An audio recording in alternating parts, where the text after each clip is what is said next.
Ce programme vous est présenté par la NEP.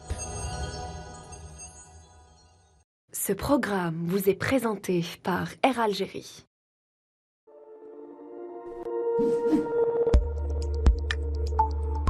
Ce programme vous est présenté par Madar Holding. Le Nomad Fashion, partenaire styliste du programme.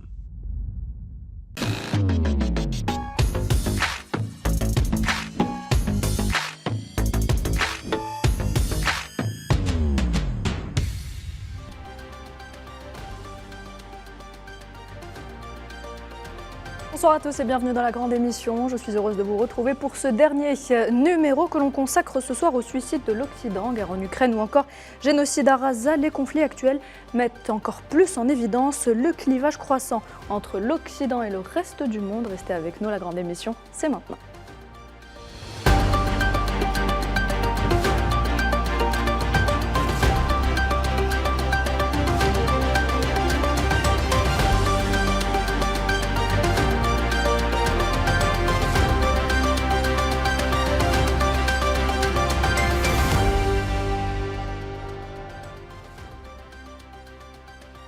Et pour ce dernier numéro, j'ai le plaisir d'être accompagnée ce soir de Nariman Zekar. Bonsoir Nariman. Bonsoir Nourad.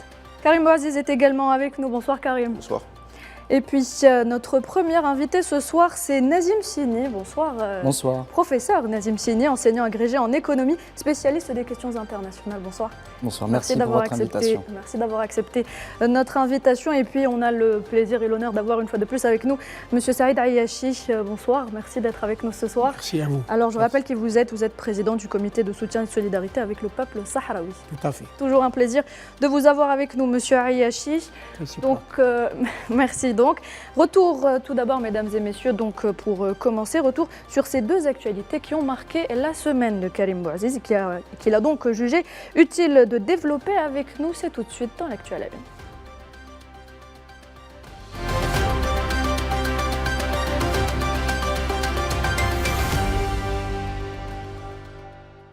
Et on commence, Karim, avec l'effondrement de la stratégie sioniste après l'offensive sur Rafah. Alors, des flammes dans la nuit, des hurlements perçant l'obscurité, corps carbonisés et démembrés tirés d'un amas de décombres fumants, y compris des enfants.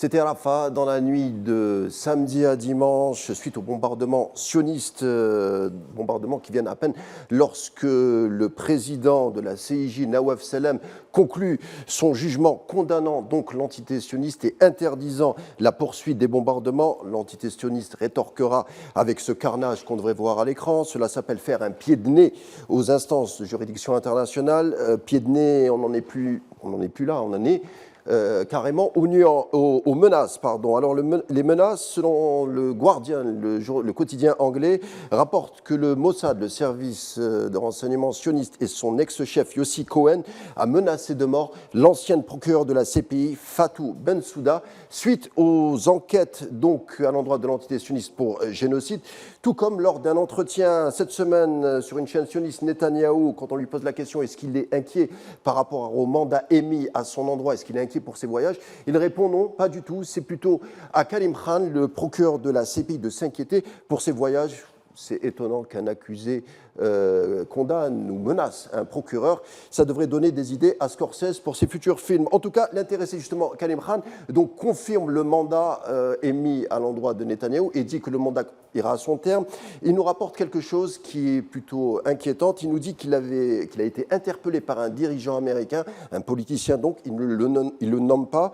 Il dit que, n'oubliez pas, Monsieur Khan, que la CPI, n'a été constituée que pour des dirigeants africains et des voyous comme Poutine. Sur le terrain, alors à Paris, Londres, Mexico, les foules s'embrasent pour faire cesser les bombardements. En Turquie, des représentations sionistes ont été ciblées par des cocktails Molotov. Netanyahou affirme pourtant qu'il continuera ces bombardements. Cela s'appelle être en dissonance cognitive, donc un déni du réel. Pour illustrer justement cette dissonance cognitive, je vous laisse avec cette photo. Il s'agit de Nikki Haley, qu'on devrait voir à l'écran. Alors Nikki Haley, ex-candidate à la présidentielle US, mais aussi ancienne ambassadrice des États-Unis à l'ONU, en plein exercice de la liberté d'expression, qui signe des obus sionistes destinés à Rafah. Voilà la photo. Elle y écrit « Achevez-les tous ». Selon les lois de la guerre, cela s'appelle une complicité de crimes de guerre. Nazim Sini. Oui, totalement. Et puis, vous avez tout résumé, c'est-à-dire ce qui est aujourd'hui horrible et complètement odieux, c'est de voir comment l'entité sioniste fait fi du droit international.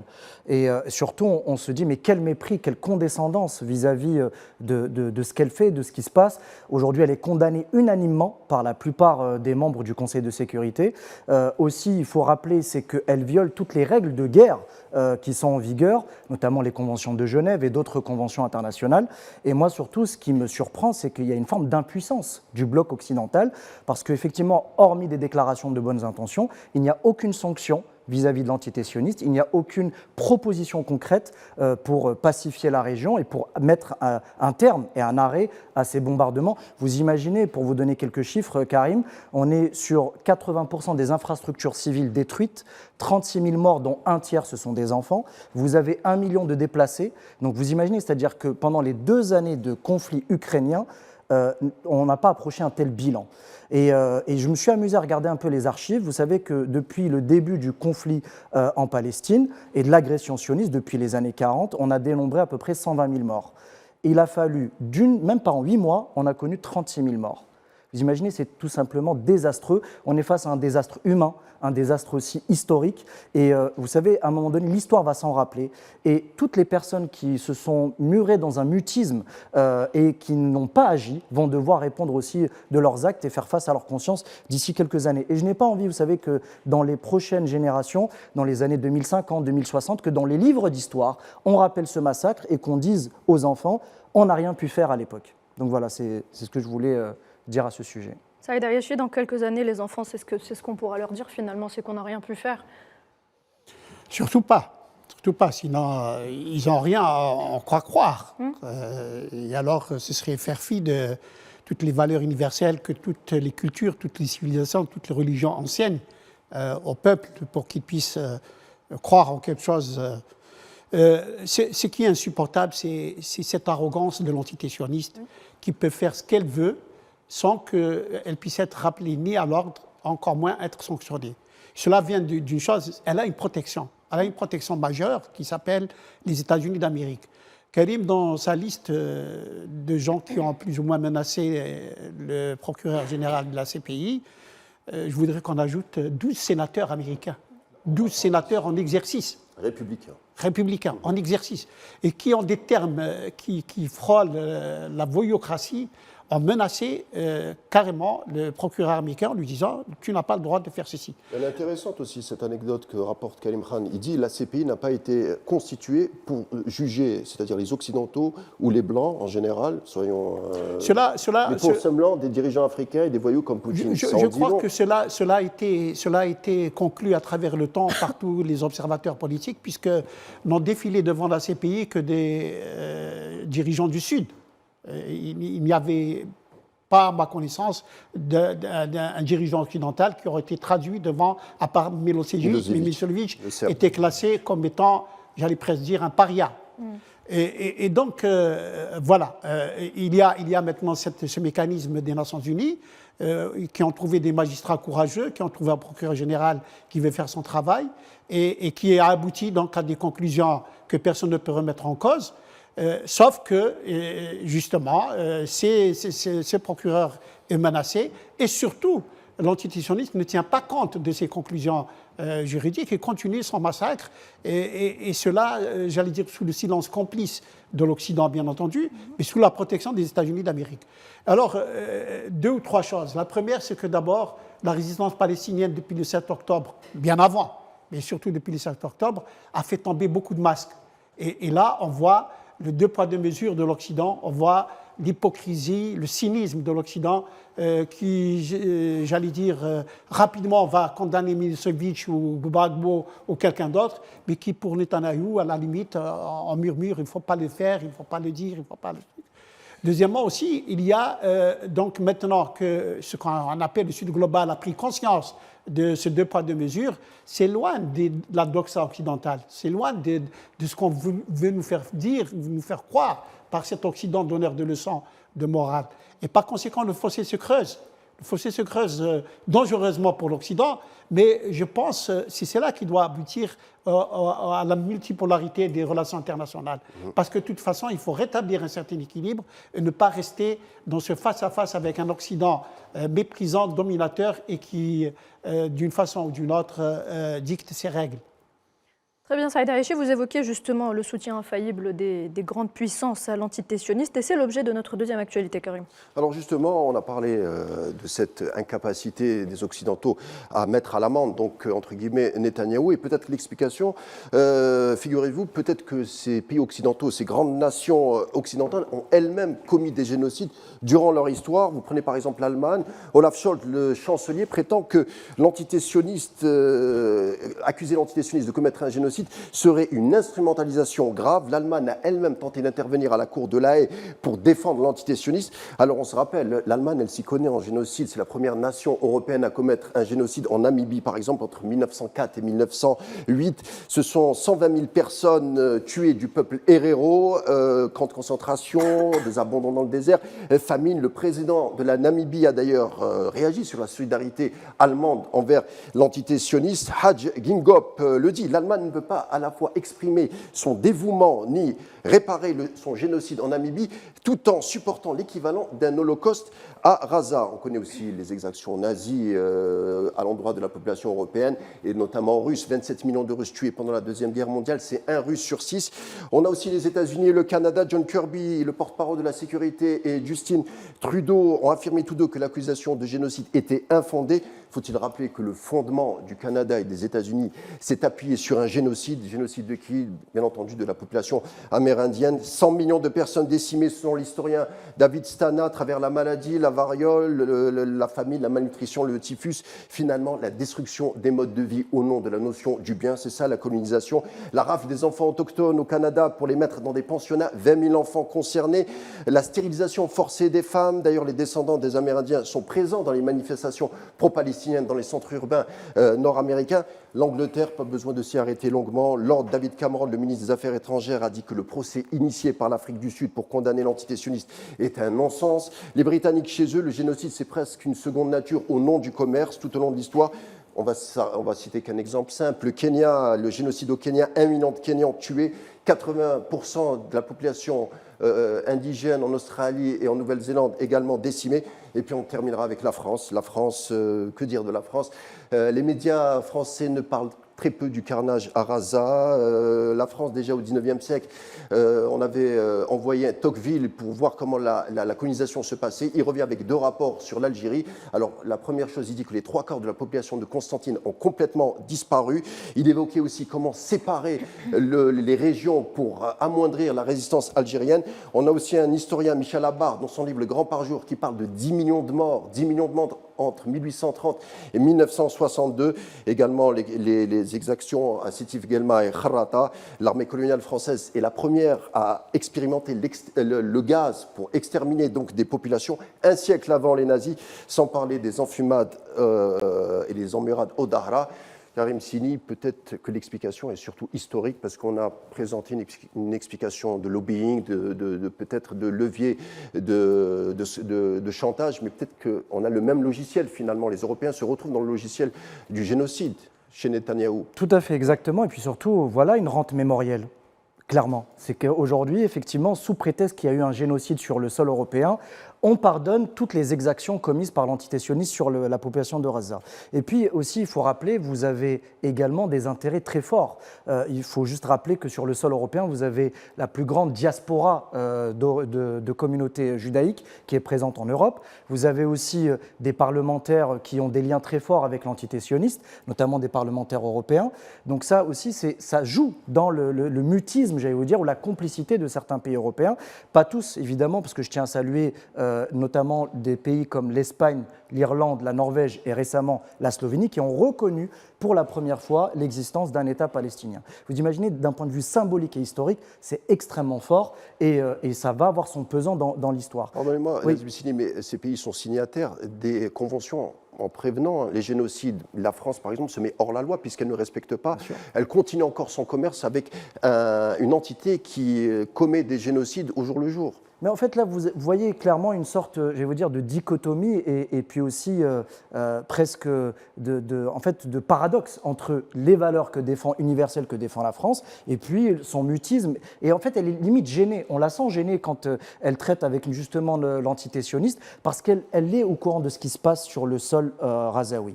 Mais aujourd'hui, elle n'a pas les leviers nécessaires politico-diplomatiques pour mettre un terme à ce massacre. Pourquoi ? Parce qu'encore une fois, et ça a été rappelé par M. Layachi, c'est qu'au même titre que les États-Unis, la France, c'est le protectorat de l'entité sioniste. Et aujourd'hui, tourner le dos à l'entité sioniste est tout simplement inenvisageable, compte tenu justement de paramètres historiques, je vous ai dit, des liens politiques très forts entre les deux pays, enfin l'entité sioniste et la France. Et encore une fois, il y a de puissants lobbies, on le sait très bien, c'est un secret de polichinelle au niveau de l'Élysée, et ce qui fait que même le président Macron, on le voit aujourd'hui, quand on lui demande est-ce qu'il est prêt à reconnaître l'État de la Palestine, on sent qu'il est gêné dans sa réponse. Il dit oui, mais pas dans l'immédiat. Et il a envie de le faire, on sent que ses convictions personnelles le pousseraient à reconnaître l'État palestinien, mais que derrière, politiquement, ça serait extrêmement risqué d'un point de vue politique. Saïd Ayachi, l'entité sioniste est de plus en plus annexée au camp occidental et on ne veut peut-être pas condamner un acteur de ce camp auquel on s'identifie en Occident, non ? Bien sûr. D'abord, par commodité, j'allais dire, n'oublions pas que l'entité sioniste est l'avatar de l'Occident, Balfour et la suite. Mais deux ou trois choses. La première, ça a été rappelé par le professeur Séni, ce qui s'est passé en Europe avant la Deuxième Guerre mondiale, c'est-à-dire la chasse aux Juifs, a été faite par les Européens.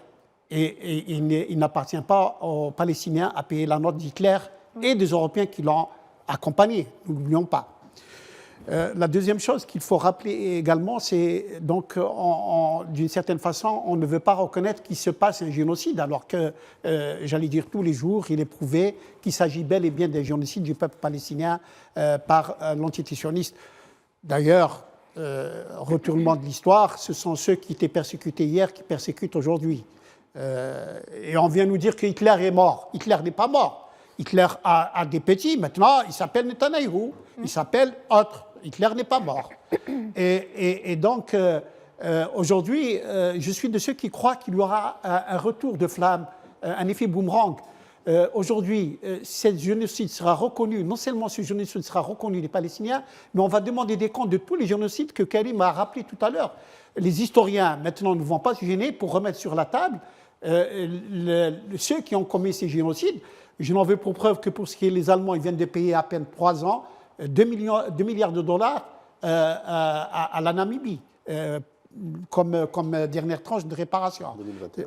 Bien entendu. La Pologne revendique aussi des réparations aux Allemands. Et je rappelle, c'est à l'honneur de notre pays, je rappelle qu'il y a un président, Ahmed Ben Allah Rahmou, qui lui a fait du génocide des Indiens un dossier qu'il a défendu bec et ongle depuis les années 80 devant les instances internationales. Et donc, il viendra le jour où il faudra non seulement qu'on reconnaisse le génocide contre le peuple palestinien, qui ne gênera en rien la résistance palestinienne, qui maintenant ne s'arrêtera qu'avec le recouvrement de la dignité et de l'indépendance du peuple palestinien.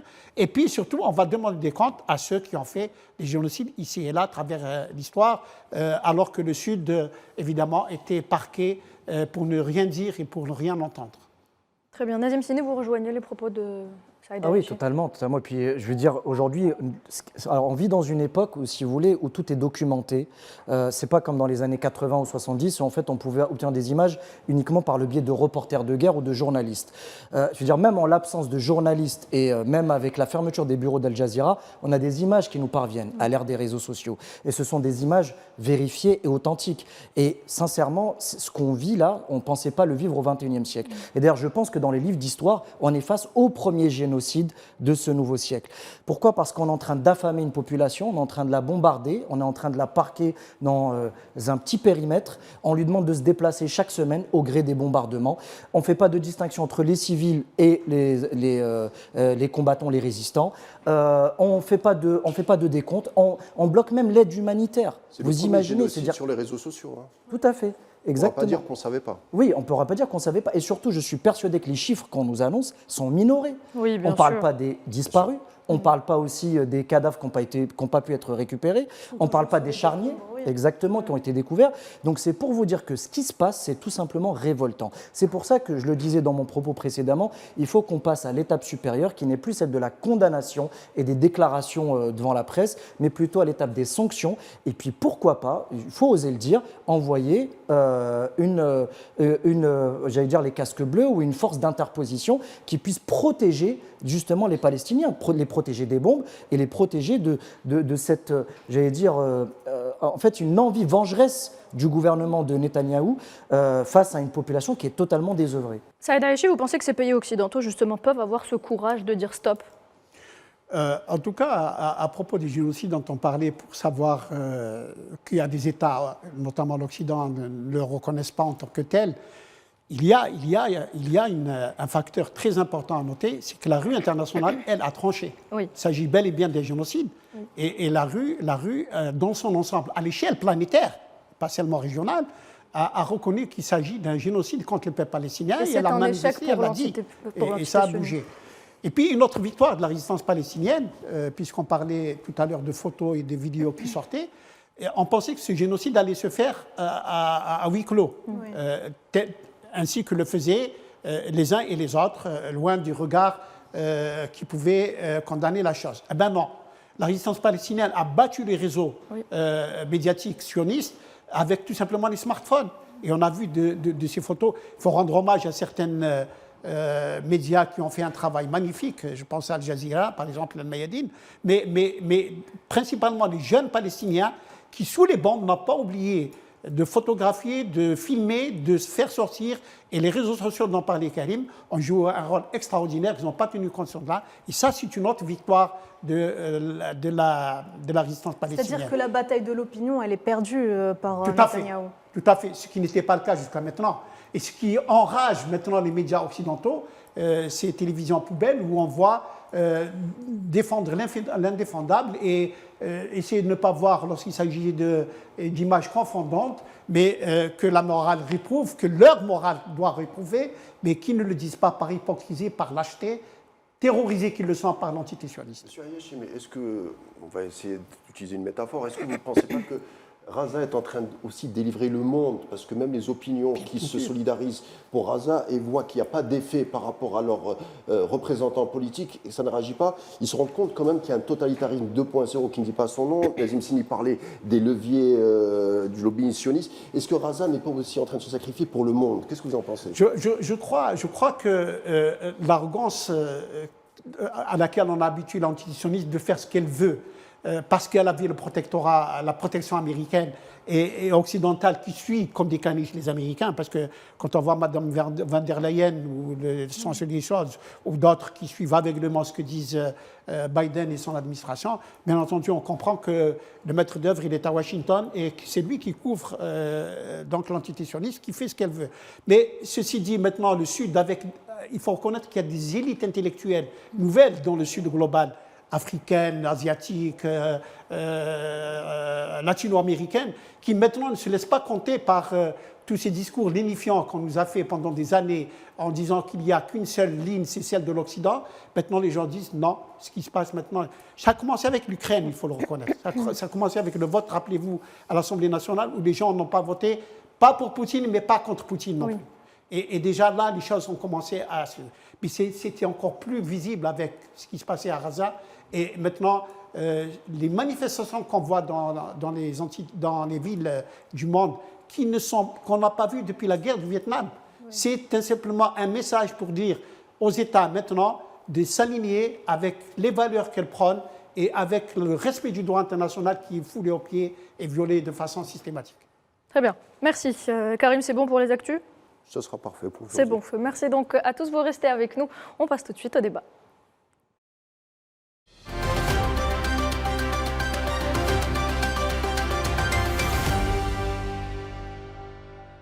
Alors pour ce débat, on va continuer à parler de ce qui se déroule à Gaza. Je vous le disais tout à l'heure, les conflits actuels mettent donc encore plus en évidence le clivage croissant entre l'Occident et le reste du monde, alors que l'entité sioniste poursuit son offensive sur Rafah et fait encore plus de victimes. La communauté internationale reconnaît petit à petit l'État palestinien. Saïd Ayachi, je reviens vers vous. Les pays occidentaux sont-ils aujourd'hui, selon vous, à la hauteur des défis posés par le reste du monde ? Mon avis personnel, c'est que non. Ils en sont conscients, mais il y a encore la peur de l'oncle Sam. Il faut s'aligner sur ce que disent les États-Unis d'Amérique. Il est tout à fait étonnant, moi je l'ai dit à mes amis européens, que c'est, à la limite, c'est l'Europe qui devrait être, d'une certaine façon, la tête pensante de l'Occident, et pas les États-Unis d'Amérique. Les États-Unis d'Amérique sont une puissance économique, mais ils ne sont pas une puissance ni culturelle, ni artistique, ni sportive, ni tout ce qu'on veut. L'Europe a cédé son rôle aux États-Unis d'Amérique, qui, elle, en fait, ne connaît que Wall Street, ne connaît que les rapports d'intérêt, que les relations internationales qui peuvent être à son profit uniquement. Et par conséquent, aujourd'hui, vous voyez des pays comme la France qui s'aplatissent, des pays comme l'Allemagne qui s'aplatissent. Ne parlons pas de la Grande-Bretagne qui, elle, est j'allais dire, un suivisme connu historique. Et donc, par conséquent, que voulez-vous attendre de l'Occident, si ce n'est d'abord que la réalité puisse rappeler à l'ordre les États-Unis d'Amérique quand elles vont se rendre compte qu'il y a maintenant le grand challenge avec la Russie et surtout avec la Chine, risque d'emporter le Sud global avec elle. Ça commence par les BRICS, mais en réalité, ça va s'élargir davantage. Et les gens vont croire et peuvent arriver, tout à l'heure, peut-être le professeur Sini nous en dira un mot, au phénomène de la dédollarisation qui va, elle, sonner le glas de la puissance américaine, si tant est qu'elle peut arriver, mais elle arrivera, il le faut, comme la fin du franc CFA pour les Français. Et donc, par conséquent, toutes ces menaces sont là, portées par une jeune élite intellectuelle, africaine, océanique, latino-américaine, asiatique même, évidemment arabe, pourquoi pas, l'Algérie en donne le parfait exemple, et par conséquent, l'Occident est menacé dans sa suprématie, il est menacé en tout cas dans la place qui devrait être la sienne dans le concert des nations. Nazim Chiani, est-ce que vous pensez que la conjoncture actuelle est en train d'accélérer le processus de désoccidentalisation du monde ? Oui, clairement, parce qu'effectivement, M. Laïché l'a parfaitement rappelé, c'est que l'Occident a été le phare du monde. Et surtout l'Europe, parce qu'effectivement, l'Europe a d'abord été une puissance philosophique, une puissance aussi culturelle, politique. Je tiens à rappeler que la révolution industrielle a démarré en Grande-Bretagne. Et c'est ce qui a permis le progrès technique que nous vivons, les industries modernes que nous avons, etc. Mais aujourd'hui, effectivement, il y a une inversion des valeurs et puis aussi, il y a en fait, les cartes sont en train d'être rabattues. Pourquoi ? Parce que, en fait, si vous voulez, c'est pour ça que je trouve intéressant le débat qu'on a ici, dans le sens où ce qui se passe à Gaza est en train de démontrer quelque part qu'il y a une sorte de bipolarité dans les positions intenables que tient l'Occident. Ils ne peuvent pas prôner des valeurs de paix et se taire face à ce qui se passe. Ils ne peuvent pas condamner un pays et se taire face à une autre entité sous prétexte que celle-ci, ils lui ont causé du tort par le passé, d'où je parlais de rente mémorielle. Oui. Mais aujourd'hui, effectivement, il y a... La culture de la culpabilité. Exactement, oui, il y a une sorte de culpabilité et on ferme les yeux par rapport à ça. Mais jusqu'à quand ? Parce que c'est ça la question, c'est de se dire, est-ce qu'il va falloir attendre 100 000 morts, 200 000 morts, 500 000 morts palestiniens pour qu'on puisse dire stop à ce qui se passe à Gaza. Et c'est en cela que ce peuple-là est en train d'être un peuple martyr. Et en quoi la cause palestinienne est une cause consensuelle ? C'est parce qu'elle revêt tout ce qu'on défend comme valeur humaine, au-delà des aspects des rapprochements culturels ou religieux, ce qui est totalement faux. Je pense qu'au Chili, quand ils défendent les Palestiniens, ce n'est pas parce que c'est des musulmans. Ce n'est pas parce qu'ils parlent arabe. Non, c'est parce qu'à un moment donné, il y a des valeurs humanistes qu'ils défendent. Et ces valeurs humanistes, le Sud global est en train de se retrouver en elles. Aujourd'hui, l'Occident, et je pense que ça a été dit, est en train d'être perverti justement par la mondialisation, par aussi l'ultralibéralisme qui est en train de détruire les tissus économiques, par aussi l'individualisme des personnes, par aussi une perversion des valeurs familiales, sociétales, etc. Et il y a plein de pays qui aujourd'hui ne se reconnaissent pas dans cette vision du monde. Et j'ai envie de vous dire, vous savez, c'est comme quand vous avez deux personnes qui vous racontent une histoire, vous aimez entendre les deux versions. Et aujourd'hui, on a envie d'entendre une autre version, celle des pays qui étaient autrefois des pays colonisés, des pays dont on a détruit les civilisations, qui sont en train de reprendre leur revanche. Pourquoi ? Parce que il y a si vous voulez, il y a un retournement de l'histoire. Pourquoi? Parce que le Sud global aujourd'hui est en train de devenir une puissance démographique.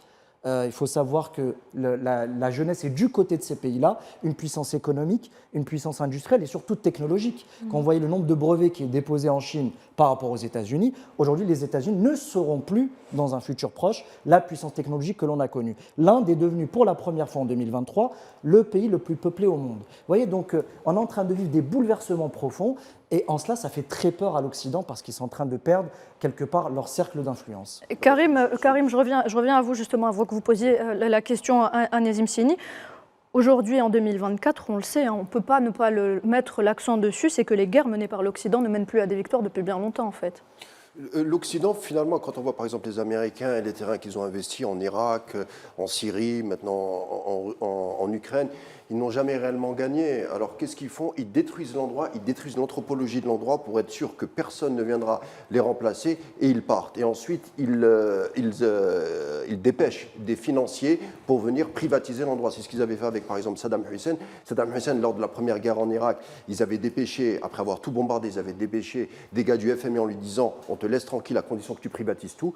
Saddam Hussein a refusé. Résultat des courses, il y a plus de 2000 ou 3 millions de morts. Voilà, c'est ce que fait l'Occident. Et l'Occident, c'est connu dans l'histoire, quand on est en crise, quand l'Occident est en crise, la porte de sortie, c'est la guerre. Ils font à chaque fois ça. La Première Guerre mondiale répond à ça, la Deuxième Guerre mondiale répond à ça. Quand le pétrole vient chambouler la map monde, l'Occident a une porte de sortie, c'est la Deuxième Guerre mondiale. Voilà. Tout à fait. Non, mais clairement, surtout que la guerre a toujours été un outil de relance économique. Parce que ça fait tourner la machine industrielle, ça fait travailler les assureurs, ça fait travailler les financiers, etc. On le voit avec Boeing en Ukraine. Exactement. Boeing est en train de se taper tous les commandes. Exactement, tout à fait. Alors que le constructeur vit des difficultés, notamment il y a des doutes sur la fiabilité de ses appareils. Donc c'est pour vous dire qu'aujourd'hui, effectivement, il y a une sorte de cynisme qui est porté par l'Occident. Mais à un moment donné, je vais vous dire, c'est que soit ils arrivent à revoir leur position et leur vision du monde avec quelque chose de plus multilatéral, et surtout basé sur des relations équilibrées et équitables,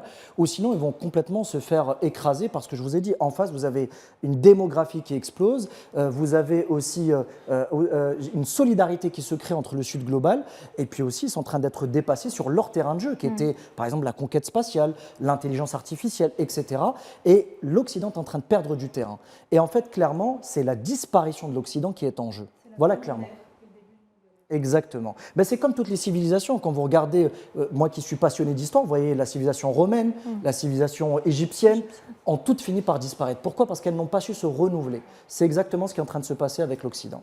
Saïd Ayachi, on va revenir à tout ce qui se déroule à Gaza. On sait que plus de 150 États ont reconnu l'État palestinien à l'Assemblée générale des Nations Unies. Il y a eu également certains pays d'Europe, donc on l'a dit tout à l'heure, l'Espagne, la Norvège, l'Irlande et la Slovénie. Donc c'est certains pays qui sont en train de tourner le dos finalement à une Europe divisée. Est-ce que le monde serait en train de changer de camp finalement? On n'aurait même pas dû arriver à cette situation puisque l'État de Palestine existe depuis 1948. Lorsqu'il y a eu le partage, il y a eu un État palestinien qui a été annoncé par les Nations Unies. Donc l'État palestinien existe déjà. Et si on a envie de pinailler davantage, il existait l'État de Palestine et pas l'État d'Israël. C'est l'État de Palestine qui a été salvagé, qui a été divisé en deux. Donc l'État de Palestine, en fait, il existe. Et ceux qui font partie de l'ONU devraient le reconnaître de jure. Il est là. Mais passons. On a en fait avalisé la création d'un État terroriste. L'entité sioniste est un État terroriste par excellence. Il est né par le terrorisme. Souvenez-vous, Camp David d'abord en 1947, et puis après, les fameuses milices terroristes dont sont sortis tous les dirigeants israéliens, Begin, Ben Gurion, Shamir, Peres et compagnie, et qui chassaient à coups de mitraillette les Palestiniens de leur terre. Parce que le problème, c'est toujours l'expansionnisme, l'idée messianique du grand Israël. Et donc, par conséquent, aujourd'hui, ce que demandent les Palestiniens, c'est d'exister en tant qu'État qui leur est reconnu par le droit international, mais qui n'est pas appliqué parce que les États-Unis d'Amérique ne veulent pas obliger l'entité sioniste à appliquer le droit international. Ils ne veulent pas passer à l'article 7. Il y a plus de 100 résolutions du Conseil de sécurité qui demandent à ce que l'État palestinien existe, mais qui n'existe pas en fait parce que tout simplement l'entité sioniste est couverte, protégée par les États-Unis d'Amérique. Et donc aujourd'hui, ce qu'il faut, c'est protéger le droit international, le faire respecter, le faire appliquer sur le terrain. Et c'est là que viennent certains États qui ne font que rétablir les situations normales, reconnaître l'État palestinien, parce que l'État palestinien existe depuis 1948, et l'Espagne, l'Irlande, la Norvège, la Slovénie aujourd'hui, et d'autres suivront, en n'ont pas douté, avec les retardataires dont on est, parce qu'ils attendent. Et évidemment, ceux-là, sous la menace, encore une fois, des États-Unis d'Amérique ou de certains politiciens américains, et évidemment de l'entité sioniste qui, elle, refuse que cet État, de fait, lui soit défavorable, soit encore de mise aujourd'hui. Très bien. Nazim Sieni, on va parler maintenant de l'Algérie et de la bataille qu'elle mène justement pour qu'il y ait d'abord un cessez-le-feu à Gaza le plus rapidement possible, mais aussi pour que l'État de Palestine soit reconnu en tant que tel et que les Palestiniens ne souffrent plus du colon sioniste. Depuis des mois, donc l'Algérie elle est fidèle à ses principes. Finalement, elle se bat pour que les Palestiniens aient gain de cause. L'Algérie revient en force et on l'a vu notamment au Conseil de sécurité des Nations Unies. Oui, tout à fait. Puis j'allais vous dire, si vous me permettez, c'est que l'Algérie a toujours été présente au Conseil de sécurité, a toujours mené des batailles idéologiques, historiques, pour que les peuples puissent recouvrir leur souveraineté, parce que ça fait partie de notre ADN, de notre histoire. Il faut rappeler que nous avons arraché notre indépendance. On ne nous l'a pas donnée, on l'a arrachée, au prix de millions de martyrs. Et c'est en cela que la question palestinienne est singulière, et que tous les dossiers que défend l'Algérie font partie de ces valeurs intrinsèques qui consistent à défendre justement la liberté des peuples de disposer justement d'eux-mêmes. Et moi, je tiens à saluer la position algérienne qui se démène, et notamment notre représentant, M. Ammar Benjama, qui, je vous assure, ne doit pas dormir et qui doit défendre ce dossier jour et nuit, 7 jours sur 7, auprès du Conseil de sécurité. D'ailleurs, l'Algérie est le porte-voix de cette cause-là, représentant des pays arabes. Et d'ailleurs, la résolution algérienne a même été suivie par certains pays occidentaux. Oui. Je tiens à rappeler qu'elle a été citée par le président Macron, en pleine conférence de presse, en disant que la France allait s'aligner sur la résolution algérienne. C'est pour vous dire que nous avons un leadership. Nous avons aussi cette idée, justement, de liberté, de défendre des causes justes. Et il faut rappeler que la cause palestinienne, c'est la cause algérienne. Nous sommes étroitement liés parce que nous avons des histoires communes, parce que nous sentons, nous avons de l'empathie pour ce peuple frère et nous avons on partage cette souffrance-là. Et je tiens à rappeler aussi que l'Algérie a débloqué une enveloppe de 15 millions de dollars pour justement dédier à l'aide humanitaire et à la reconstruction de la Palestine, parce qu'il faut aussi penser à la reconstruction de cet État. Comme je vous l'ai dit précédemment, 80% des infrastructures civiles détruites. Enfin, qu'est-ce qu'on va laisser à ces enfants-là? Qu'est-ce qu'on va laisser aux Palestiniens? Dans quel avenir vont-ils pouvoir grandir? Et ça, c'est une véritable question sur laquelle doivent se pencher l'ensemble des bailleurs internationaux et puis aussi les pays qui défendent la cause palestinienne. Oui, notre diplomatie a des invariants que nous avons hérités de notre révolution, quelques jalons qu'on aligne chaque fois dans les dossiers de ce genre, et ils ont fait leurs preuves. La non-ingérence dans les affaires de l'État, essayer de régler le conflit par le dialogue, et surtout s'opposer à toute forme de domination, qu'elle soit d'ordre colonial ou d'ordre d'occupation, et puis respecter le droit international. Ceci dit, il me semble que maintenant l'Algérie a affaire surtout de résister aux pressions qui sont sur elle. Combien de pressions sont faites sur nos diplomates pour qu'ils puissent, un temps soit peu,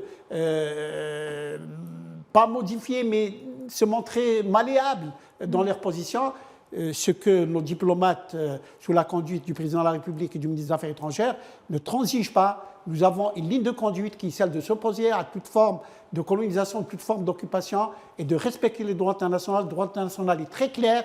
Il y a des résolutions du Conseil de sécurité et il y a, je le rappelais tout à l'heure, le fait que la Palestine a le droit d'être un membre à part entière de notre... Et donc nous défendons un dossier qui est juste, qui est défendable, qui est argumenté. La preuve, beaucoup de pays ont suivi la résolution du Conseil de sécurité présentée par l'Algérie. Et par conséquent, je crois que c'est à l'honneur de notre pays de rester dans cette ligne de conduite qui est conforme au serment que nous avons fait à nos Chouhada. Karim. L'Algérie a prouvé qu'elle avait une maestria dans les affaires diplomatiques et aucun pays, il faut le dire, c'est objectif, aucun pays, ni l'Égypte, ni même les nations européennes ne font mieux. Elle sait mener des combats diplomatiques et ça vient également de notre révolution, parce que notre révolution, c'est vrai qu'elle s'est gagnée sur le terrain. au niveau politique, au niveau culturel, mais aussi au niveau diplomatique. Dès 1956, on avait 50 commissaires diplomatiques dans les années 50 au sein des capitales européennes. Donc c'est une vieille tradition qui revient et l'Algérie le prouve, qu'elle sait la réadapter au niveau des données et du contexte actuel. C'est ça qui est extraordinaire, c'est-à-dire qu'elle est à la fois moderne et à la fois historique. Exactement, parfaitement. Oui, oui, tout à fait. Et puis surtout, notre appareil diplomatique est extrêmement actif. Vous savez, on œuvre beaucoup en coulisses. Il y a énormément de victoires qu'on a gagnées sur le terrain diplomatique, mais qui ne sont pas connues du grand public. Et c'est en cela qu'on doit être fier d'appartenir à cette nation, et fier aussi de ce qu'accomplit notre pays. Et moi, je reste persuadé que lorsqu'on obtiendra la victoire de la reconnaissance officielle de l'État palestinien à recouvrir sa souveraineté pleine et entière, vous verrez qu'une partie de cette victoire sera acquise grâce aux efforts de l'Algérie, justement. Et on doit rappeler également que l'Algérie est initiatrice du processus de condamnation de l'entité sioniste, un processus qui est en train d'aboutir, Saïd Ayachi. Bien sûr, j'allais dire, tous les arguments sont sur la table pour qu'on puisse arriver à la condamnation de ce processus de condamnation de l'entité sioniste. D'autant plus que, je le rappelle, encore une fois, les peuples ont parlé. Vous savez que, encore une fois, le 7 octobre, l'exploit de la résistance palestinienne a créé une situation très, très, très agréable pour certains gouvernements parce qu'ils les ont mis, j'allais dire, en opposition avec la rue, avec leur peuple. Je pense surtout aux pays arabes, par exemple, qui se trouvent totalement en opposition avec leur peuple, mais aussi en Occident. On a vu comment les universités américaines connaissent un bouillonnement extraordinaire en faveur de la Palestine, pendant que l'administration Biden passe son temps à vouloir justifier l'injustifiable. Et par conséquent, il s'agit pour notre pays d'avoir un dossier qui est argumenté, qui est documenté. Et cela ne fait pas de doute que, encore une fois, nos diplomates sauront le faire et présenteront devant les mécanismes de l'ONU le dossier qu'il faut pour gagner la bataille qu'il ne faut pas perdre. Vous évoquez justement ces pays où la population est en désaccord avec le gouvernement et donc on en arrive à parler donc de cette normalisation et le droit international n'existe le droit international n'existe pas dans les accords de normalisation que beaucoup de pays arabes ont signés avec l'entité sioniste. Donc finalement, ils étaient prêts à signer l'inexistence complètement de l'État palestinien. Une autre victoire de la résistance palestinienne en était 10 ans. On ne connaît pas l'officiel, mais il semblerait qu'on était à la veille d'une peut-être une autre forme de normalisation entre l'Arabie saoudite et l'entité sioniste. Mais non seulement ce processus maintenant est arrêté, en tout cas il est mis au placard, mais même ceux qui ont normalisé se trouvent dans une position inconfortable par rapport à leur peuple. Nous voyons par exemple les États qui ont normalisé, je prends notre voisin de l'Ouest, les régimes marocains en l'occurrence, mais il connaît de très fortes turbulences sociales qui c'est des manifestations quasiment tous les jours. Quotidiennes, des manifestations quotidiennes dans plusieurs villes du Royaume. En Égypte également, dans d'autres pays, en Jordanie. Donc toute cette situation a été créée par la résistance palestinienne et son exploit du 7 octobre, qui a tout simplement dénoncé de façon indirecte cette normalisation qui est à contresens de l'histoire et qui est une trahison des États arabes, de certains États arabes en tout cas, contre la résistance palestinienne. Qui a normalisé avec l'entité sioniste au niveau du régime marocain? Un parti islamiste qui, dans ses statuts, a écrit noir sur blanc la défense de la cause palestinienne. Est-ce que défendre la cause palestinienne, c'est normaliser avec l'entité sioniste surtout que le Maroc a signé justement une alliance militaire, donc ça va plus loin que la normalisation. Alors ça, c'est à mon sens une autre paire de manches. C'était peut-être même, j'allais dire, l'objectif de la normalisation, c'était de pouvoir bénéficier de la soi-disant expertise militaire de l'entité sioniste contre son voisin. Surtout qu'il y a des criminels de guerre qui ont visité le Royaume. Pour pouvoir mener des manœuvres de déstabilisation, d'intimidation et de pression contre notre pays pour qu'on puisse céder sur le conflit du Sahara occidental, où d'ailleurs on ne demande que le respect du droit international. On ne demande pas autre chose que d'organiser un référendum au bénéfice du peuple sahraoui tel que le stipule la doctrine des Nations Unies en matière de décolonisation et tel que le recommandent des résolutions du Conseil de sécurité concernant le conflit du Sahara occidental. Et la cause sahraoui comme la cause palestinienne sont des causes chères donc à l'Algérie, on le rappelle une fois de plus. Nazim Sini, je reviens vers vous. Cette bataille qui est menée donc par l'Algérie pour la Palestine, elle est également menée par l'Afrique du Sud d'un autre côté. L'Afrique du Sud qui a saisi donc la Cour internationale de justice. Et malgré les décisions de la CIJ, l'offensive sur Rafah se poursuit. Et là encore, les réactions des 5 membres permanents au Conseil de sécurité, elles se font attendre, toujours rien. Oui, toujours, parce qu'encore une fois, ça revient à ce qu'on disait depuis le début de notre émission, à savoir qu'il y a une forme d'impunité, il y a une forme d'impuissance aussi, parce qu'on sait que c'est un peu la chasse gardée des États-Unis et qu'il ne faut pas toucher à l'entité sioniste. Après, encore une fois, l'Afrique du Sud se reconnaît dans le combat palestinien, parce que son histoire aussi est jalonnée d'apartheid, est jalonnée aussi de régimes fascistes, de colonisation, etc. Et donc l'Afrique du Sud, au même titre que l'Algérie, même nos voisins tunisiens et d'autres pays, notamment les pays d'Amérique latine, se reconnaissent dans le combat que mène le peuple palestinien pour recouvrir justement son droit fondamental d'exister. Et j'ai beaucoup aimé ce qu'a dit le docteur Layaché, dans le sens où, vous savez, tous les pays qui défendent la cause palestinienne demandent une seule chose, c'est qu'on applique le droit international. Aucun pays ne devrait être au-dessus de ce droit qui est immuable, qui est sacré, parce que dans ce cas-là, quel message on envoie au monde? C'est l'anarchie.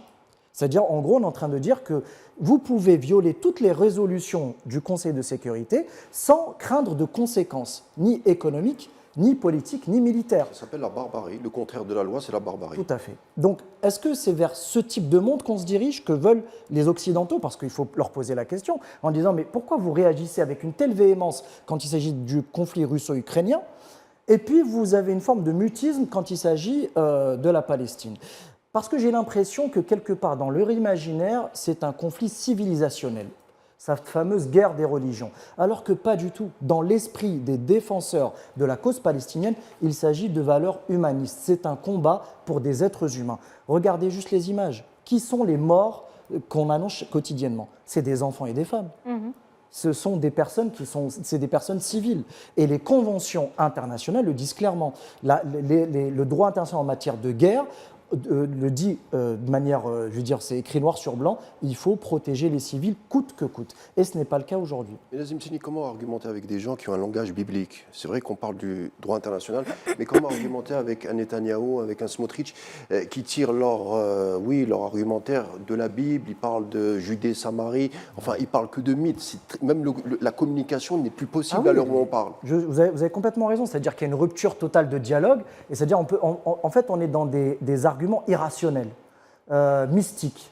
Et là, ça complique les choses. C'est-à-dire que lorsqu'on veut parler, discuter, avoir vraiment un dialogue franc sur le terrain politique, et bien là, c'est très compliqué. Mais je pense, encore une fois, c'est qu'à mon avis, il faudra monter d'un cran. Mais c'est grave quand même, ils ont un discours fondamentaliste, un discours intégriste. Et oui, totalement. À côté de ça... si on reprend juste l'exemple de Benjamin Netanyahou, il passe sur les chaînes de télévision françaises pour une interview qu'il accorde tranquillement. Alors, vous faites un parallèle intéressant, c'est que eux qui combattent l'intégrisme islamiste, voilà.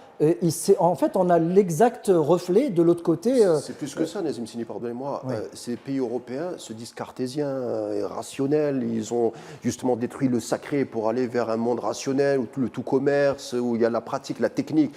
Les religions, on les a laissées de côté. Et là, quand on reçoit un Netanyahou, lui qui prend ses ressources et son argumentaire de la Bible, on lui parle le plus normalement du monde. Oui, c'est ça. On lui déroule le tapis rouge, en fait, comme on faisait avec Volodymyr Zelensky, sauf que là, c'est... Oui, tout à fait, parce qu'encore une fois, ce que je vais dire n'engage que moi. C'est-à-dire que pour l'Occident, dans leur psychique, dans cette région du monde, Benjamin Netanyahou représente quelque part le rempart de l'Occident face à la montée de l'Orient. C'est un peu ça, ce qu'ils essaient de défendre. C'est de se dire, nous avons dans cette région du monde une personne qui défend, entre guillemets, les valeurs occidentales. Et c'est pour ça qu'aujourd'hui, ils ne veulent pas sa chute, parce qu'ils savent que sa chute derrière entraînerait peut-être l'émergence d'un nouveau monde, justement d'une puissance régionale représentée par le monde arabe, qui a dominé le monde par le passé. Il faut rappeler que l'astronomie, les mathématiques, on ne va pas refaire l'histoire, mais clairement, la culture arabe, la civilisation arabe, c'est elle qui a offert au monde toutes les sciences que nous avons aujourd'hui. Et quelque part, pour les Occidentaux, parce que j'essaye de comprendre, comme vous dites, comment ils restent arc-boutés à défendre une entité qui est génocidaire, qui est totalitaire. Et ils ne veulent pas dire qu'elle est génocidaire, ils ne veulent pas admettre que c'est un Ce sont les génocide. champs de garde de Netanyahou. Ce sont les champs de garde de Netanyahou. Vous avez sûrement dû d'ailleurs voir la vidéo au sein de l'Assemblée nationale française où s'est invitée la Palestine. On y voit le député insoumis Sébastien Delogu qui brandit le drapeau palestinien alors que l'Assemblée abordait le génocide à Gaza. Résultat, le député a écopé de 15 jours de suspension car, je cite, « Rien ne doit être brandi pour perturber le débat. Or, lorsque le drapeau ukrainien a été installé le 1er mars 2022, aucune sanction n'a été prononcée. » Et encore, pour ne pas remonter bien loin, il suffit juste de zoomer sur la veste de la présidente de l'Assemblée, Yael Braun-Pivet, qui dirige tous les débats de l'Assemblée et qui portait un pin au drapeau avec le drapeau français et israélien, vraiment de manière décomplexée sur l'estrade du Parlement. S'en est suivi après cet incident une dispute qui a éclaté entre le député LFI David Guiraud et le LR Meir Habib, qui est venu tout simplement couper le député pendant qu'il était en pleine interview avec les médias. C'est un manque de respect flagrant, Meir Habib qui se croit tout permis en gros. Ah mais totalement, et puis moi je pense qu'il fait honte à sa fonction de député. Et d'ailleurs, vous savez, il a été repris par pas mal de parlementaires qui lui ont demandé est-ce qu'il représentait la députation française ou israélienne. Parce qu'à chacune de ses sorties, il est accompagné d'un chef de guerre de l'entité sioniste et il défend corps et âme ce qui se passe à Gaza, faisant fi justement des massacres qui sont commis par ce gouvernement qu'il défend. Il le dit volontiers sans aucune honte qu'il est l'ami de Netanyahou. Oui. Et justement, il a des positions qui sont assez tendancieuses. Je ne sais pas si vous avez vu sur ses réseaux sociaux à Meir Habib, il a annoncé l'entretien qu'a accordé donc Netanyahou à la chaîne française LCI comme étant Netanyahou qui s'adresse aux Français, comme si c'était le président de la République française. Le président des Français. Et puis, je vais vous dire honnêtement, Noad, moi, il y a quelque chose qui m'insupporte dans les débats publics français, c'est ce chantage à l'antisémitisme. Dès que vous brandissez un soutien à la Palestine, on vous taxe immédiatement d'antisémite, comme si on vous bloquait systématiquement à un débat contradictoire. Et en fait, c'est devenu leur arme. Même Meir Habib, c'est ce qu'il dit à chaque fois que vous lui exposez des faits qui vont quelque part le désarmer ou le discréditer. Il va vous mettre en avant que vous êtes antisémite. D'ailleurs, c'est ce qu'il avait dit parce que le député en question l'avait insulté de porc. Il a dit oui, mais ça, c'est une insulte antisémite, alors que pas du tout. Je veux dire, vous voyez, et c'est là où ça devient limite ridicule et risible. Mais encore une fois, je vous ai dit, et ce qui est intéressant dans ce qu'on vit actuellement, c'est que l'opinion publique est en train de s'accaparer de ce sujet, notamment les étudiants. Vous avez vu ce qui se passe sur les campus américains, à Sciences Po à Paris, en Allemagne, en Belgique. Et vous savez, lorsque la jeunesse s'est prouvée dans l'histoire, souvenez-vous de mai 68, souvenez-vous de la guerre du Vietnam aux États-Unis, lorsque la jeunesse s'empare d'un sujet et qu'elle le défend corps et âme, là vous atteignez un point de bascule qui peut être dangereux. L'histoire a toujours donné raison à la jeunesse. Exactement. Voilà, Saïd Ariachi, pour reprendre les propos de Karim, l'histoire a toujours donné raison à la jeunesse.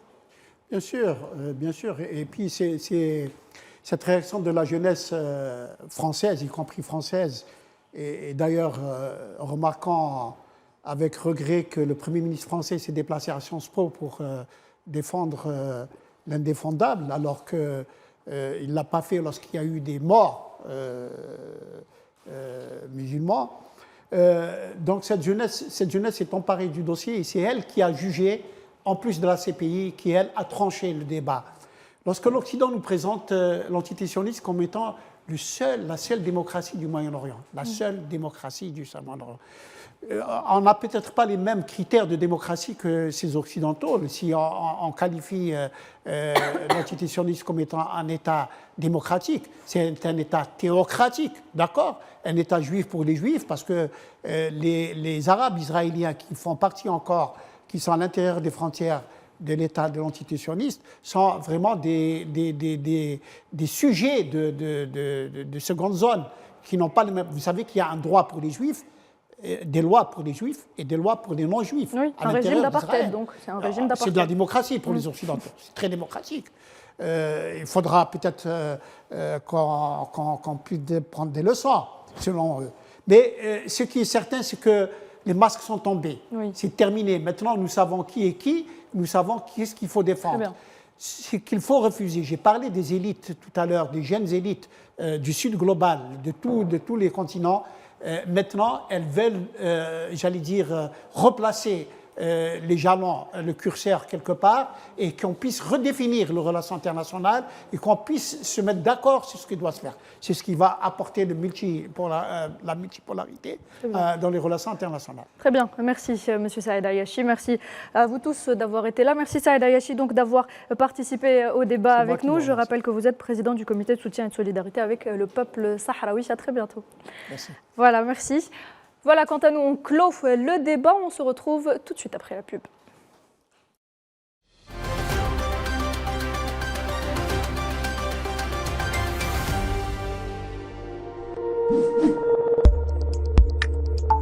Matter Holding. Strategic Investments.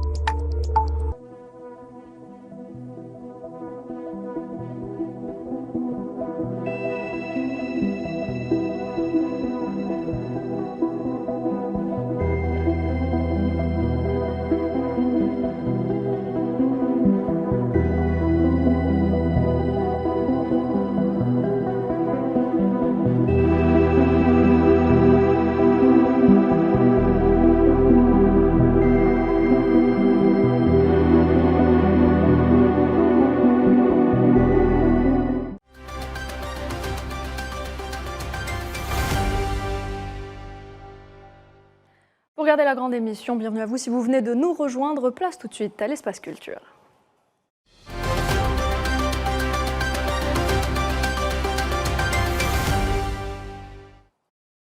Et pour cet Espace Culture, nous avons le plaisir d'avoir avec nous ce soir l'auteure, poétesse et romancière Nadia Sepri. Vous êtes directrice de la revue Livresque et à la tête des éditions Elle de Minuit. C'est bien ça? Oui, c'est bien ça. Bonsoir, merci d'être avec nous ce soir. Merci de m'accueillir. Alors, je continue les présentations. Vous avez à votre actif plusieurs publications, dont Les Sanglots de Césarée, La danse du jasmin et des recueils de poésie tels que Sous le voile de mon âme ou encore Autopsie d'un temps et votre dernier roman, La symphonie des 7 nuits.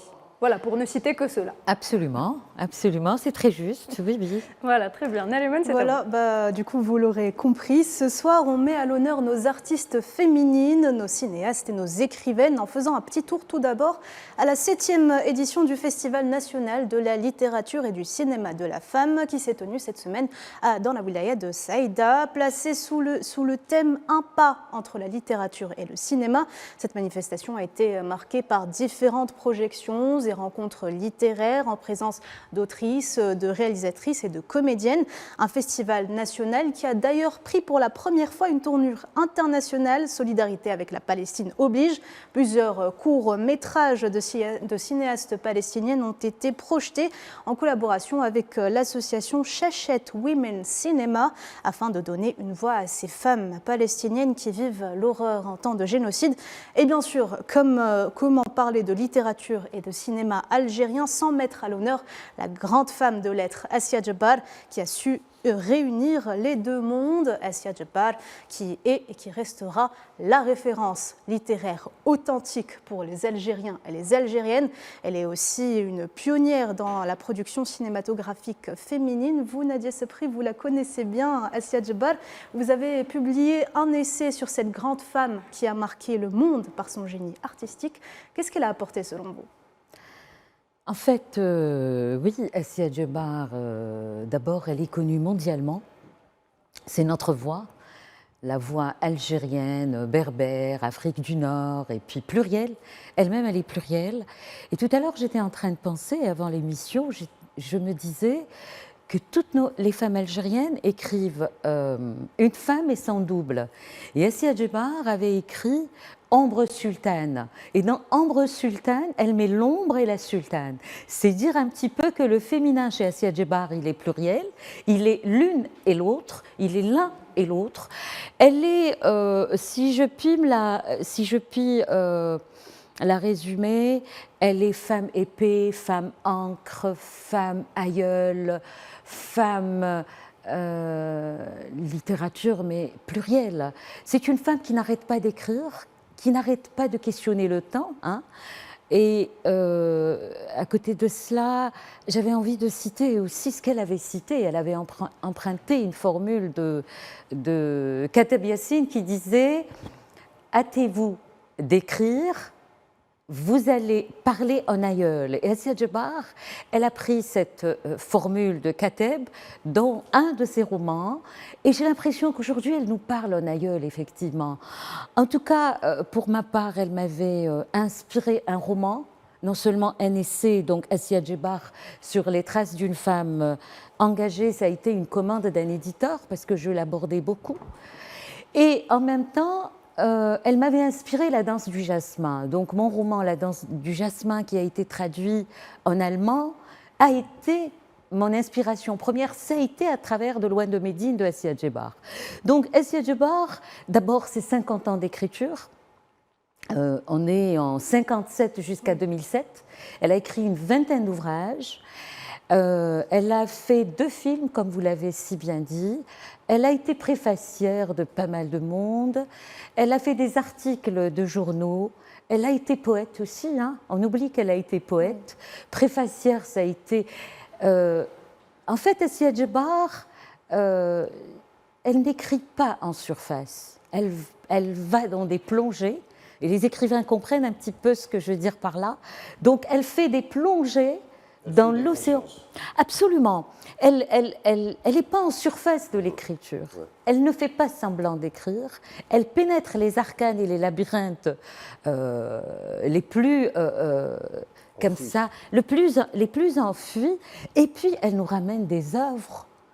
Et au bon moment. Au moment où on s'y attend pas, comme par exemple Loin de Médine, moi il m'a inspirée, donc je vous ai dit, à partir de ma lecture, je suis restée perplexe et j'étais obligée, parce que comment on écrit parfois, c'est un questionnement par rapport à une lecture, par rapport à un cinéma, par rapport à une situation telle, on a envie de questionner sa plume. Et Assia Djebar, quand j'avais lu à l'époque les années 90, Loin de Médine, elle est partie dans le monde féminin au commencement de l'islam. Donc elle est partie en tant qu'historienne aussi. Elle est historienne, elle est réalisatrice de 2 films.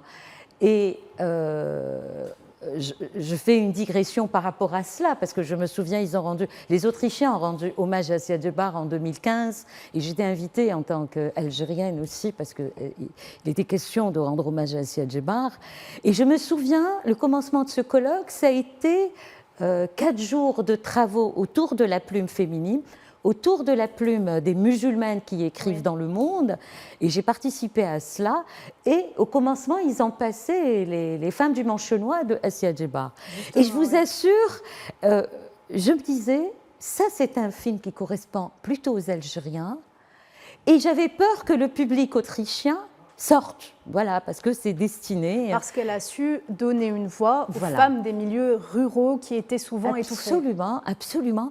Et non seulement cela, mais le cinéma l'a tellement réussi que je vous assure que tous ces Autrichiens, parce que c'était une salle de cinéma, de colloques, de symposium plutôt, plein de monde, mais surtout le monde autrichien et allemand, et je vous assure que je craignais, j'avais le cœur serré, je me disais, voilà, un film d'Assia Djebar, c'est notre culture, c'est la culture berbère, c'est la culture musulmane, c'est la culture algérienne de l'Afrique du Nord, et le monde va sortir. Eh ben non, tout le monde était là, accroché à l'écran, à voir, à découvrir Assia Djebar, et puis il fallait voir la pluie des hommages. Donc Assia Djebar, non seulement c'est une écrivaine algérienne, mais elle est mondialement connue aux États-Unis. Quand elle a vécu sa période aux États-Unis, elle a vu un petit peu les nouvelles par rapport à une fille palestinienne qui se donnait la mort. Et à ce moment-là, elle écrit « Nulle part dans la maison de mon père ». Et c'est pas rien. Ça, c'est un livre, en fait, testament. C'est ce livre-là. Et puisque vous parlez de cinéma, moi, je souhaite que les spécialistes de cinéma puissent mettre Nulle part dans la maison de mon père, parce que ça raconte notre Algérie. Ça raconte d'abord son enfance, ça raconte sa pulsion face à la mort quand elle était jeune. Elle voulait se donner la mort, exactement comme la Palestinienne qui se donnait la mort. Et elle a pleuré à chaudes larmes en découvrant cette nouvelle, et elle se met à écrire pour vous dire que la littérature, en fait, c'est le questionnement. C'est questionner le temps, questionner l'histoire, questionner l'événement, questionner aussi l'actualité. Justement, Nadia, c'est pris l'histoire, mais assez souvent la femme en position victimaire. Or, dans vos publications, c'est une toute autre image que vous faites découvrir, surtout que tous vos personnages principaux sont des femmes, tout aussi différentes les unes que les autres. Quel est selon vous le rôle des femmes algériennes aujourd'hui dans la littérature et dans le cinéma, loin des clichés et des sentiers battus. Je vais répondre encore par une digression, permettez-moi cette digression. Vous savez, le prix Nobel de littérature des femmes, les femmes qui écrivent dans le monde. Le prix Nobel il existe depuis 1901. Et vous savez combien de femmes ont eu les Nobel? Je crois qu'elles sont 17 ou 18. Depuis 1901 à 2024, nous avons 17 femmes. Je crois que la dernière, ça a été Annie Ernaux, si ma mémoire est bonne.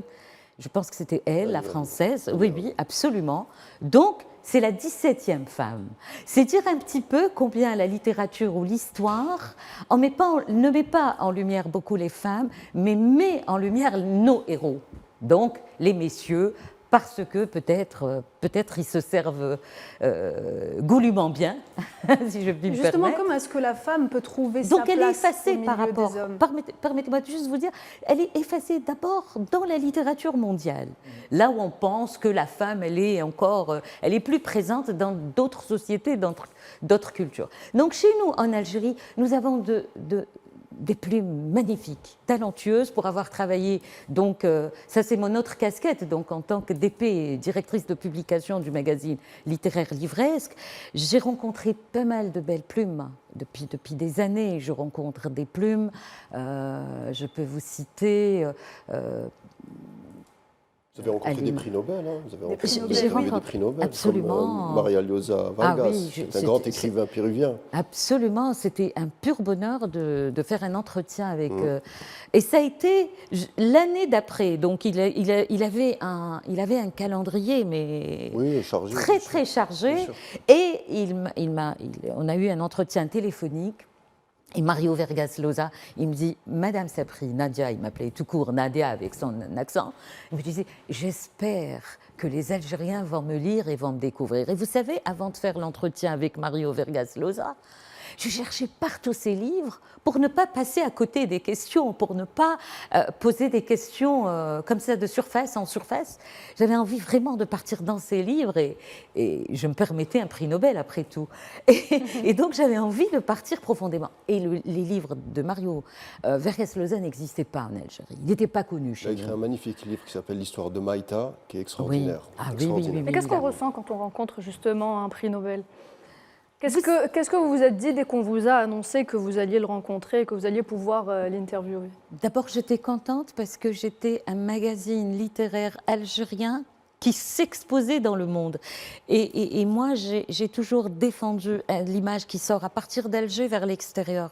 Donc, j'ai toujours présenté, d'abord Livresque, ça a été mon travail, de mettre en lumière les écrivains algériens pour les exporter et avoir ce soft power. Si aujourd'hui c'est très tendance, cette expression, le soft power est très important. Et le soft power, pour moi, en tout cas, je le défends par la culture, par le cinéma, par les femmes qui écrivent, par les penseurs et les penseuses, puisque moi je féminise un petit peu le travail des femmes. Des revues comme la vôtre, il n'y en a pas beaucoup en Algérie.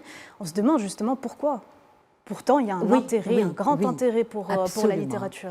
Et vous avez raison d'installer cette réflexion parce qu'il faut aujourd'hui, il faut pas une revue, mais des revues, pas une émission, des émissions.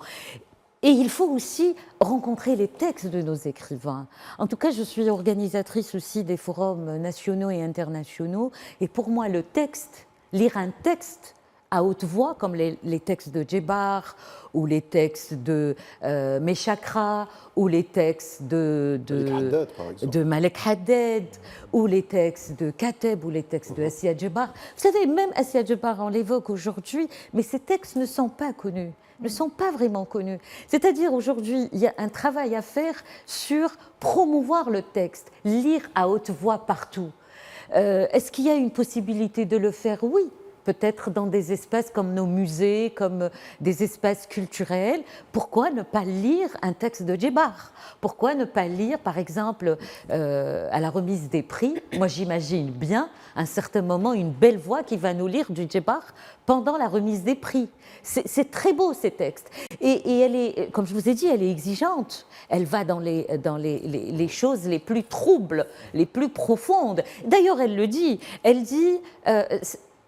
écrire pour moi, c'est presque la mort. elle le définit comme la mort. C'est-à-dire on sort et on ne sait pas comment on va faire surface ensuite. C'est dire que sa plume, comment elle est dans les... Ça pose sur la feuille, c'est ce que disait Céline Absolument. par exemple. C'est-à-dire c'est Oui, le summum Céline. de l'honnêteté, de la sincérité. Absolument. On ne laisse rien pour soi, on met tout sur la feuille. Absolument. Justement, Et vous dites, avez pardon. raison de... Pardon, Allez-y. vous avez raison de citer Céline, parce que Céline, je parle de l'écriture, pas de surface, mais des plongées. Et Céline, qu'est-ce qu'il dit? Il dit, tout le monde peut écrire des petites histoires, mais le meilleur, c'est celui qui donne le ton. Et le style. Le style, la tonalité, l'habillement. C'est comme vous êtes habillé et vous ne voulez pas être comme un autre. Vous avez votre façon de vous habiller à vous. Vous avez votre façon de vous maquiller à vous. Vous savez, l'écriture, c'est cela. C'est comment avoir cette particularité qui définit que vous êtes Assia Djebar, vous êtes Nadia Malek Sepri, vous Haddad. dites qu'il faut promouvoir le texte. Je me tourne vers vous, Nazim Sini. Il faudrait peut-être aussi promouvoir l'industrie culturelle en général. Oui, Comment est-ce que vous envisagez la promotion de cette industrie culturelle? Justement, je voulais juste vous dire que je suis fasciné par les débats qu'on a, parce que je voulais remercier aussi la présence de Nadia, qui est une grande romancière et essayiste. Et je le pense très sincèrement, je vous découvre personnellement. Mais je vais répondre à votre question parce que c'est très intéressant de comprendre la sous-représentativité des femmes dans l'industrie culturelle. D'abord, il faut comprendre que c'est une industrie qui est très patriarcale, très masculine. Il n'y a qu'à voir, par exemple, dans le niveau du cinéma, les acteurs hommes sont payés beaucoup plus que les femmes. Oui. Donc déjà, il y a un effet de recherche d'égalité, d'équité entre l'homme et la femme. Après, il faut aussi promouvoir ce type de culture parce qu'il y a une transmission générationnelle qui est en train de se perdre à cause de l'époque des réseaux sociaux. Et puis, il faut dire aussi que c'est une industrie, même si elle est prolifique, où il y a énormément d'argent, il y a très peu d'investissement. Et je connais pas beaucoup de romancières qui arrivent à vivre dignement de leur œuvre, hormis quelques personnalités qui émergent. Et ça aussi, c'est problématique. On vit dans un monde aujourd'hui où on veut que nos enfants soient des médecins, des avocats, qu'ils aient des filières classiques, mais les filières artistiques sont mises un peu au banc de la société. On les cantonne à des passions et des loisirs, et non pas à des vrais métiers. Donc je pense qu'il va falloir professionnaliser dans notre pays l'industrie culturelle, il va falloir la promouvoir, et surtout aussi faire tout un travail de sensibilisation, de pédagogie, auprès de la gente féminine pour qu'elle puisse s'affirmer dans cette industrie culturelle. Juste pour vous donner un chiffre, j'ai été surpris de lire récemment que l'industrie du jeu vidéo, donc du vidéoludique, pesait 150 milliards de dollars, c'est-à-dire 2 fois plus que ce que génère le cinéma. Et l'industrie culturelle en Europe, par exemple, c'est 15% du PIB européen. Vous imaginez, en Algérie, par exemple, et même en Afrique, c'est moins d'1%. Donc 0, là aussi... Pardon ? 0,6%. Voilà, moins d'1%, vous m'avez donné le chiffre juste. Karim est là pour les détails, c'est très bien. Et mais donc vous imaginez comment on fait maintenant pour doubler ce chiffre, c'est-à-dire qu'il va falloir attirer des investisseurs, il va falloir structurer l'industrie culturelle, et puis vous savez, il y a aussi autre chose qui a fait du mal à la culture. Et vous savez, c'est quoi? C'est Internet. C'est qu'en fait, on a normalisé l'accès gratuit et la consommation gratuite à la culture. Et ça fait un mal fou. Aujourd'hui, on a du mal à valoriser, à donner une valeur à une œuvre littéraire. Mais qu'est-ce qu'on peut faire, Nazim Sini, pour assurer l'avenir du livre, justement? C'est une très bonne question. Nous avons avec que je vous pose à vous et que je poserai aussi à Madame Sepri. Non, moi, pour vous dire, c'est que je pense que tout part de l'éducation. C'est-à-dire qu'à un moment donné, on est en train de mener une génération, la génération alpha, vous savez, celle qui est née en 2010, qui va être 3 milliards d'individus à l'échelle de la planète en 2030. Dans 6 ans, vous allez avoir pratiquement la moitié de la population mondiale qui aura 20 ans. Et cette génération, vous imaginez, elle a grandi avec TikTok, avec Instagram, avec les réseaux sociaux, c'est-à-dire avec une capacité de concentration et de lecture quasi inexistante. Donc il va falloir réintroduire la lecture dans les écoles, obliger les enfants à lire des livres, redécouvrir des romans, des essais, etc. Et puis surtout, créer des ateliers d'écriture. Je pense que ça passe par là. Et puis les parents, moi je le vois tout à l'heure, on décriait les sociétés occidentales, mais ils ont aussi un avantage. J'ai voyagé dans des transports en commun, ils sont tous avec des livres, au lieu d'avoir des smartphones. Et ça aussi, je pense que c'est culturel dans notre pays. Il va falloir réintroduire dans notre manière de vivre le livre. Et même ceux qui ne lisent pas, ils maîtrisent déjà les textes classiques, parce qu'ils ont tous étudiés, ils sont tapés des examens dessus. Justement, Nadia Sepri, pardon, Nariman, 2 minutes avant qu'on passe à autre chose. Je voulais juste revenir sur la même question avec Madame Sepri. Est-ce que vous pensez qu'il ne serait pas temps de de rendre un petit peu, bon, les enfants ils ne seront pas contents, mais est-ce qu'il ne serait pas temps de rendre obligatoire la lecture à l'école? Donc donner une certaine liste de certains livres à lire et sur lesquels on serait peut-être interrogé, etc. Enfin, personnellement, moi c'est ce qu'on avait fait avec moi et ça a très bien marché, étant donné que maintenant je lis beaucoup. Donc Assia Djebbar, qu'on pourrait obliger à lire. L'école, c'est très très important. Je crois qu'il faut miser vraiment sur l'école. Pourquoi dans l'école? Pourquoi? Parce que un enfant, quand vous l'obligez à faire ses mathématiques, sa géographie, son histoire, d'autres matières, etc., il est obligé de courir pour avoir les bons points, réussir, et ses parents s'acharnent à le faire réussir par rapport à ces matières.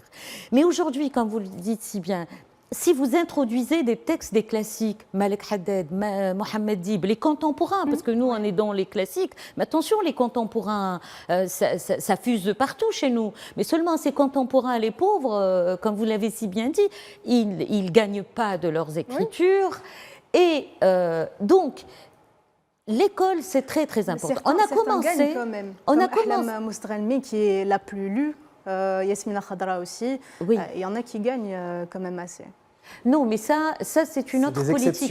Ça, c'est une autre approche de la littérature. Moi, je n'aborde ni Ahlam Moustralmi, ni Yasmina Khadra.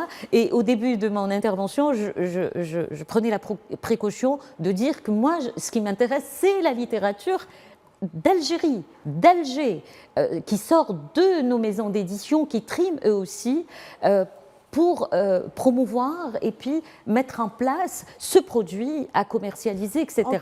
Et donc l'école, elle est très importante. L'école et rencontrer le texte, c'est très important. Et je vais vous choquer par rapport à un chiffre. Hier, j'étais en réunion avec des intellectuels, on parlait de l'enfant, et vous savez que l'enfant qui s'intéresse à la lecture aujourd'hui chez nous, il est à 1,8% qu'il y a de la lecture. C'est-à-dire un enfant n'a pas de livre chez lui, ne le possède pas, ne le rencontre même pas. Et ça, ce sont des statistiques vraies. Donc même pas le livre éducatif, ni le livre de contes, ni le livre de BD, ni rien du tout. Donc nous sommes à 1,8%. 1,8%. Ça, c'est un travail que les parents doivent faire. C'est un travail que les parents, les écoles aussi. Si vous me permettez, je voulais juste réagir. Il faut qu'on avance. En parlant de littérature, Nariman, je reviens vers vous. Justement. La liste élargie pour la 7e édition du prix Assia Djebbar du roman. Oui, alors c'est le prix, la liste élargie pour la 7e édition du Grand Prix Assia Djebbar du roman, prévu pour le 30 juin prochain et qui est organisé par la NEP en passant, a été révélée cette semaine pour les 3 langues, l'arabe, le français et le tamazight. 24 ouvrages sont en lice, dont 12 en arabe, 5 en tamazight et 7 en français. Quel est selon vous, Nadia Sepri, on se demande l'importance de ce genre d'événement, de ce genre de prix pour les auteurs? D'abord, c'est très très important. Vous savez, un prix, ça rehausse l'œuvre, ça l'installe en place, ça donne plus de ventes, ça donne plus de force. Ça donne plus peut-être de coédition ou de traduction ou adaptation au cinéma. Vous savez, les livres, vous pouvez les aimer ou pas les aimer, mais quand un livre est primé, ça donne toute sa dimension pour qu'il trouve son chemin. On peut ne pas aimer un livre primé, même je parle des prix de l'étranger, mais une fois il est primé, il a toute sa dimension, c'est une reconnaissance pour l'œuvre, c'est installer l'œuvre. Et moi, je salue la NEP parce que c'est les organisateurs de ce prix. Du prix. Et vraiment, il faut que ça continue. C'est vraiment l'image de la NEP, ce prix-là. Et nous voulons vraiment, pour nous les écrivains, c'est très important qu'il y ait le prix Assia Djebbar, qu'il y ait le prix Dib, qu'il y ait d'autres prix. Pourquoi ne pas faire encore d'autres prix en arabe, en français, en anglais, en tamazight, pour vraiment, peut-être là aussi, ça va booster un petit peu la lecture, ça va booster un petit peu cette, comme je dis, la circulation de texte, c'est très important. Mais quelles sont réellement, concrètement, les réelles motivations d'avoir ce prix? Est-ce que c'est pour la visibilité? Est-ce que pour plus de promotion? Ce sera la dernière question, Nariman. Oui. Est-ce que c'est pour des raisons financières, peut-être? Il y a financière, parce que c'est un prix quand même qui a son importance sur le plan pécuniaire. Bien sûr, il y a une somme, on donne la somme à l'écrivain imprimé, et comme je vous ai dit, ça lui permet d'être plus connu. Oui, parce qu'après, ça sera la vedette de la littérature contemporaine. Ça donne un second souffle à l'ouvrage, absolument, totalement, nouvelle vie, totalement. En fait, et non seulement ça donne à l'écrivain, mais ça donne aussi à la littérature algérienne. Nous allons évoquer à ce moment-là la littérature contemporaine grâce à ces primés, ces nominés, etc. Même ceux qui n'ont pas le prix ou même ceux qui n'ont même pas été dans la liste, ça nous permet un petit peu d'installer un peu la littérature. Parce que la littérature, vous savez, elle est très très importante, la littérature. Et à l'étranger, un roman sur 5, il est adapté au cinéma. Justement, Nadia, une dernière question. Vous vous rendez compte? Très rapidement, avant de clore l'émission. Avant de clore déjà cette rubrique, quelles sont selon vous, vous avez plus d'une vingtaine d'années d'expérience dans le domaine, quelles sont selon vous les forces et aussi les carences de la littérature algérienne? Alors, les forces, les atouts dans notre littérature, mais elle est plurielle. Elle est magnifique, notre littérature. Seulement, elle n'est pas éditée chez Le Seuil, elle n'est pas éditée chez Grasset, elle est éditée chez nos petites maisons d'édition qui souffrent aussi pour mettre le produit en vente et dans le commerce. Et la faiblesse, je ne parlerai pas de faiblesse, on n'a pas de faiblesse pour le moment. Il y a des carences dans l'édition, peut-être? Oui, aujourd'hui, les auteurs, vous savez, ils ne trouvent pas beaucoup de maisons d'édition parce que la maison d'édition ne gagne pas. Donc, c'est un cercle un petit peu, mais la littérature, elle est présente. Elle est vraiment présente, Dieu merci. Pourtant, les Algériens lisent beaucoup, hein. Ils lisent beaucoup, les écrivains entre eux se lisent, les journalistes écrivains se lisent, ils se passent des livres, on discute dans des groupes. On a vu le salon du livre, par exemple, il y avait eu Absolument. un engouement. Oui, complètement, complètement. Et malgré la cherté du livre, parce qu'il reste quand même un peu cher. Il y a une énorme demande. Il y a une énorme demande. Et puis, on est pressé d'acheter, d'avoir la signature de tel auteur, tel autre, tel poète, tel penseur, tel témoignage, etc. Et ça fait vraiment, on dépense un argent fou pour les livres pendant le SILA. Mais c'est un rendez-vous incontournable. Vraiment, il est même connu mondialement, notre salon du livre d'Alger. Il y a aussi les prix aussi. Nous souhaitons aussi qu'ils soient vraiment, et je vous ai dit, toute ma reconnaissance à tout ce monde derrière les prix littéraires algériens. Et grâce à ça, nous allons un peu exister par notre littérature via le monde aussi, non seulement via notre national, notre réseau national, mais sur le plan international aussi, cette littérature va faire entendre parler d'elle. Parce qu'on voit un petit peu l'appât de là-bas aussi. Rendez-vous le 30 juin. La date de naissance de Assia Djebar aussi. Assia Djebar est née le 30 juin 1936. Et elle est morte aussi, je crois que ça fait 9 ans, donc en 2015. C'était en 2015. Et le prix Assia Djebar, il a été installé juste après qu'elle soit partie. Et de là où elle est, je crois qu'elle est contente qu'un prix littéraire porte son nom et que la littérature, parce qu'elle était vraiment, elle défendait la littérature, donc la littérature au rendez-vous en tout cas le 30 juin. Le 30 juin, on va faire Happy Birthday à Sadjibar et aux lauréats. Merci beaucoup. Rendez-vous donc le 30 juin. Merci Nadia Sepri d'avoir répondu présente ce soir. Merci d'avoir été avec nous. Mesdames et messieurs, on arrive à la fin de cette émission. Je remercie également Saïd Ayashi qui était avec nous en première partie d'émission et Nazim Sini qui nous a rejoint qui a fait toute l'émission avec nous. Merci à vous également Nariman et Karim. Merci à toutes les personnes qui ont travaillé pour cette émission, les personnes en régie, les personnes sur le plateau. Mesdames et messieurs, à très bientôt.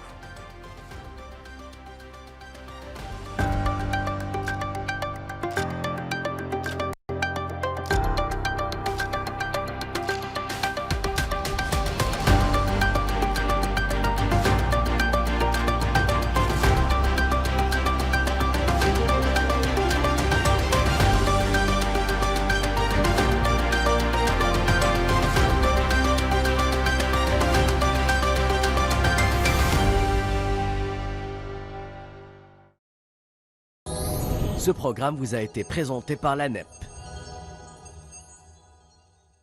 Ce programme vous a été présenté par Air Algérie.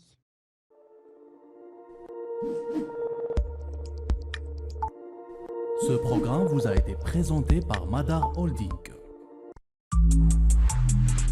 Le Nomade, partenaire styliste du programme.